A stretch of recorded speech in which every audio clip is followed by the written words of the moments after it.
Alors, si vous êtes vous-même en difficulté pour annoncer la maladie à vos enfants, ce qu'on peut évidemment tout à fait comprendre, c'est une annonce qui est difficile, ou que vous êtes inquiet au sujet de vos enfants parce que vous percevez en effet qu'il y a quelque chose qui n'est pas comme d'habitude, il est important dans ces cas-là d'en parler à votre médecin ou de vous renseigner dans l'hôpital où vous êtes suivi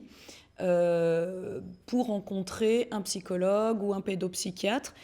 Il existe aussi des ressources près de votre domicile et pour cela, vous pouvez regarder notamment sur le site de la Ligue contre le cancer pour repérer les aides à proximité de votre domicile. Sachez aussi qu'il existe dans un certain nombre d'hôpitaux des groupes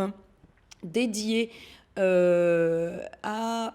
cette parole autour de la maladie pour les enfants de parents malades, pour les aider à renouer un dialogue autour de la maladie, pour aider les enfants à se sentir moins seuls face à cette épreuve, c'est-à-dire qu'ils perçoivent aussi qu'il y a d'autres enfants dans cette situation-là. Et donc l'idée est là de remettre aussi aux enfants des informations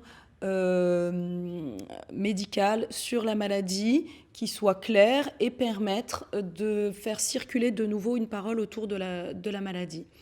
Donc n'hésitez pas à vous renseigner auprès de l'équipe de soins de support pour connaître les aides qui sont disponibles. Enfin,